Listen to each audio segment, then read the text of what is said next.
All exam जी के class में आपका स्वागत है। आइए आज के इस वीडियो में साइंस से बनने वाले 50 महत्वपूर्ण क्वेश्चनों और आंसरों को जानेंगे जो हर परीक्षाओं में बार बार पूछे गए हैं। तो शुरू करते हैं आज का यह पहला प्रश्न।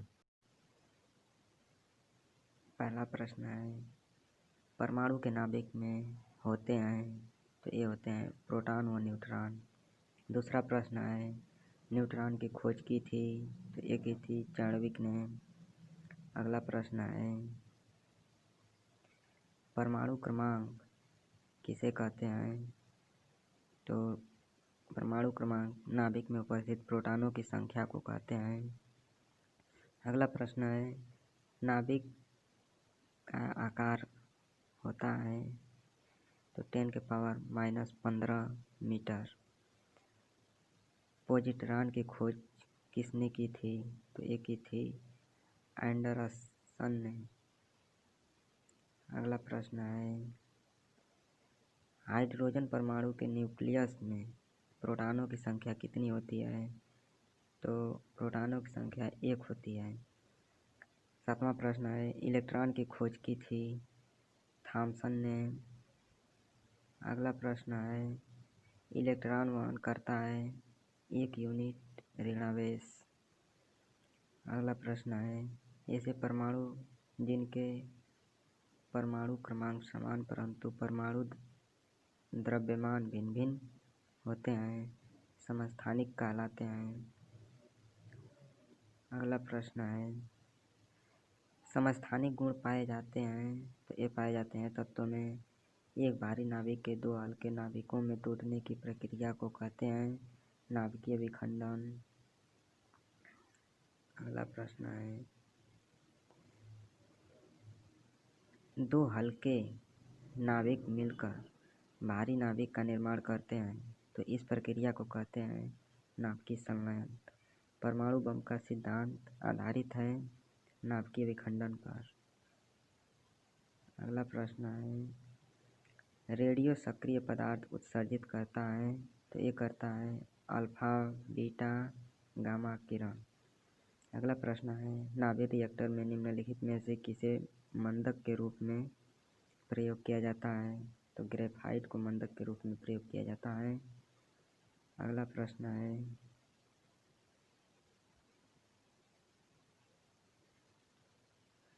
परमाणु पाइल का प्रयोग कहाँ होता है? तो परमाणु पाइल का प्रयोग नाभिकीय विखंडन के प्रचालन में होता है। अगला प्रश्न है, क्यूरी किसकी इकाई का नाम है? तो ये नाम है रेडियो एक्टिव धार्मिकता का। अगला प्रश्न है, नाभिकीय रिएक्टर में ऊर्जा उत्पन्न होती है तो ये होती है नियंत्रित विखंडन द्वारा। अगला प्रश्न है, नाभिकीय रिएक्टर में भारी जल D2O का प्रयोग किस रूप में किया जाता है? तो ये प्रयोग किया जाता है मंदक के रूप में। अगला प्रश्न है, डायोड वह प्रयुक्ति है जो धारा को एक दिशा में प्रवाहित होने देती है। अगला प्रश्न है, रडार का प्रयोग किस लिए किया जाता है? तो रडार का प्रयोग वायुयानों को मार्ग निर्देश करने के लिए किया जाता है। अगला प्रश्न है, त्रिविमी चित्र किसके द्वारा लिया जाता है? तो ये लिया जाता है होलियोग्राफी द्वारा। अगला प्रश्न है, ट्रांजिस्टर क्या होता है? तो ट्रांजिस्टर AC वोल्टता को घटाने और बढ़ाने में प्रयुक्त होता है। अगला प्रश्न है, ध्वनि तरंगे किसके कारण प्रतिध्वनि उत्पन्न करती हैं? तो ये प्रतिध्वनि परावर्तन के कारण उत्पन्न करती हैं। अगला प्रश्न है, किसी ध्वनि स्रोत की आवृत्ति में होने वाले उतार चढ़ाव को कहते हैं तो डॉपलर प्रभाव कहते हैं।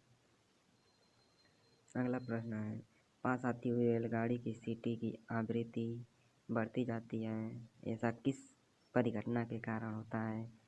तो ये डॉपलर प्रभाव के कारण होता है। अगला प्रश्न है, केल्विन मान में मानव शरीर का सामान्य ताप होता है। सामान्य ताप 310 होता है। अगला प्रश्न है, कितना तापमान होने पर पाठ्यांक सेल्सियस और फ़ारेनहाइट तापमापी में एक ही होंगे? तो -40 डिग्री पे एक ही होंगे।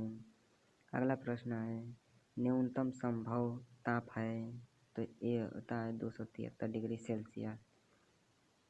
अगला प्रश्न है, किसी मनुष्य के शरीर का तापमान किसी मनुष्य के शरीर का तापमान होता है, तो ये होता है 98 डिग्री फ़ारेनहाइट। अगला प्रश्न है, एक स्वस्थ मनुष्य के शरीर का ताप होता है, तो ये होता है 37 डिग्री सेल्सियस। अगला प्रश्न है, ठंड के दिनों में लोहे के गुटके और लकड़ी के गुटके को प्रातःकाल में छुएं तो लोहे का गुटका ज़्यादा ठंडा लगता है, क्यों? क्योंकि लकड़ी का तुलना में लोहा ऊष्मा का अच्छा चालक है।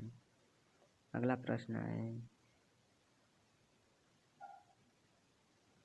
आणविक संचलन के द्वारा ऊष्मा का संचरण क्या कहलाता है? तो एक संवहन कहलाता है। अगला प्रश्न है, द्रवों में कौन ऊष्मा का बहुत अच्छा चालक है? तो ये पारा सबसे अच्छा चालक कहलाता है। अगला प्रश्न है, ग्रीष्म काल में हमें सफ़ेद वस्त्र धारण करने की सलाह दी जाती है, क्यों? क्योंकि सफ़ेद वस्त्र ताप का कम अवशोषण करते हैं। अगला प्रश्न है, तेज हवा वाली रात्रि में ओस नहीं बनती है, क्यों? क्योंकि वाष्पीकरण की दर तेज होती है। अगला प्रश्न है, ठोस कपूर से कपूर वाष्प बनने की प्रक्रिया को कहते हैं ऊर्ध्वपातन।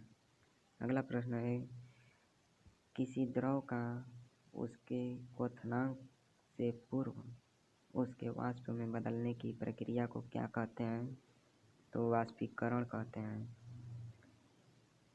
अगला प्रश्न है, पहाड़ों पर पानी किस तापमान पर उबलने लगता है?